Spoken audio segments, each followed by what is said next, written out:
Lá estava eu em casa de boa, no fim da adolescência e no auge da pressão social para arrumar um emprego. No Bostil o adolescente pobre tem que trabalhar, ficar só estudando é um luxo que poucas pessoas têm, e o azarado é que nunca foi um desses. Consegui arrumar trabalho em uma padaria perto da minha casa, e eu lembro que na época eu até fiquei feliz, pois era meu primeiro emprego e eu finalmente me livraria da pressão social que todo homem sente quando sai da escola. Que inocente, mal sabia eu que agora queria ferrar minha mente de vez. Acredite se quiser, mas eu ganhava R$ 100 por semana e trabalhava 6 dias da semana, com uma única folga no domingo.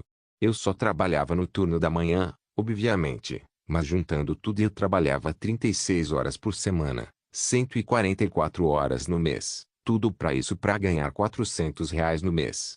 Eu sei o que você tá pensando, como que alguém aceita isso? Digamos que eu não tinha muitas opções na época. Sou de família pobre, e para completar nasci em uma cidade muito pequena. Inclusive, ainda farei um vídeo falando só sobre as limitações de nascer em cidade pequena. Bom, eu só tinha 18 anos de idade, e estava desesperado para arrumar um emprego, qualquer que fosse. Esse foi o que apareceu. Só para deixar ainda mais claro, eu era pobre mesmo, pobre de verdade. Eu estudava e trabalhava, essa era a minha vida. Posso dizer que sem dúvida alguma essa foi de longe a pior fase da minha vida. Eu vivia no meu próprio inferno, acordava cedo para trabalhar, voltava do trabalho e ia estudar. No outro dia a mesma coisa, e assim foi indo por muito tempo. No trabalho as coisas não eram nada fáceis, pois eu não tinha uma função específica, minha função era basicamente fazer tudo.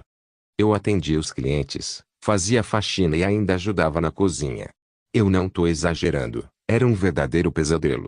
Vez ou outra aparecia cada cliente chato, alguns com muita pressa, e outros que tentavam levar alguma vantagem sobre mim. Tinha cliente bostileiro que fazia pedido errado de propósito para tentar levar alguma vantagem. Quando eu tinha que atender várias pessoas ao mesmo tempo, a maioria dos clientes não sabia esperar eu terminar de atender um por um, e dane-se, eu tinha que me virar senão ainda levava bronca. Óbvio que eu pensava em sair fora desse emprego, mas eu tinha que ajudar em casa, então não tinha muito o que fazer. Engolia meu choro e só continuava. Às vezes eu ajudava na cozinha, e como eu não tinha experiência alguma como confeiteiro, de vez em quando eu fazia alguma besteira, errava alguma receita e ainda tinha que ouvir piadinhas de mau gosto dos bostileiros que trabalhavam lá também. Eu sentia muita raiva dos clientes, só de pensar nisso eu sinto raiva agora. E olha que já se passaram uns 4 anos. Era coisa de louco, a pressão na minha cabeça era tanto que eu me sentia culpado quando eu ia no banheiro. Sim, isso mesmo, eu ainda me sentia culpado de ir no banheiro. Meu patrão só se importava com o lucro, então ele me pagava o mínimo possível porque ele sabia que era meu primeiro emprego, sabia que eu aceitaria porque nunca tinha tido algo melhor e precisava de dinheiro urgentemente. Se você é muito jovem, mora em cidade pequena, é pobre e tem que trabalhar, a chance de você ser explorado é gigantesca, as oportunidades são quase inexistentes, os patrões são oportunistas, principalmente com quem está começando. Sem falar que você terá que conviver com bostileiros no trabalho, e você sabe como é, conviver com esses idiotas acaba com sua energia, eles são como sanguessugas. O cara que nasce em cidade pequena e é muito pobre, tem que vazar para alguma cidade grande, senão vai se lascar muito. Eu só consegui mudar minha realidade porque sempre fui viciado em leitura, então através dos livros eu conseguia enxergar outras perspectivas de vida e entender que aquilo ali era apenas uma fase ruim. Mas para quem não tem uma mente forte para suportar isso e enxergar outras perspectivas, acaba ficando nesses empregos para sempre.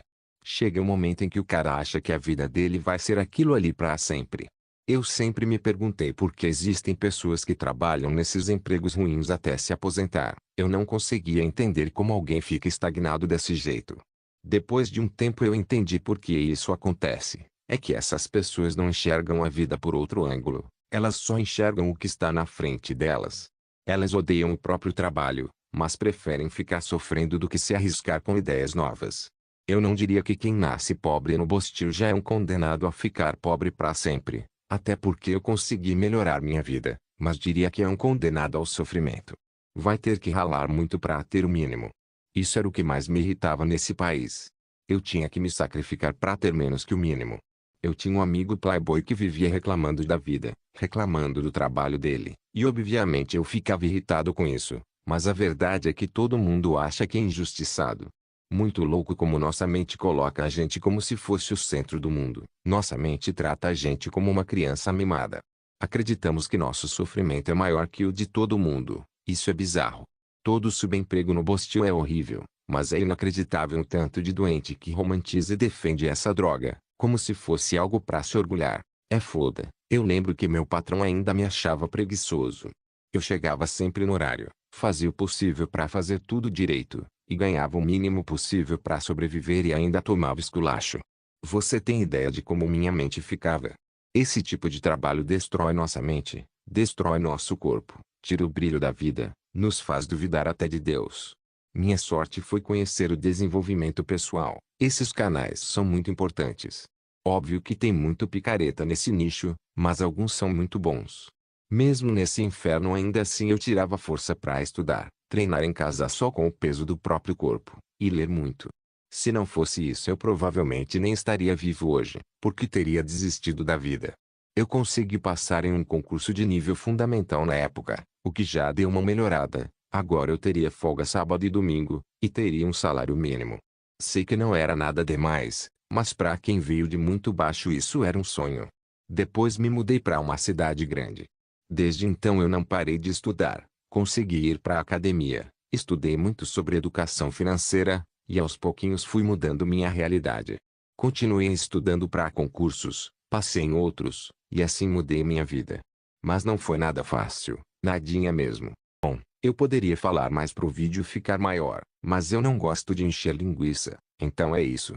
Se você se identificou de alguma forma com algo que eu disse, se inscreve aí e deixa o like. Falou então, até mais.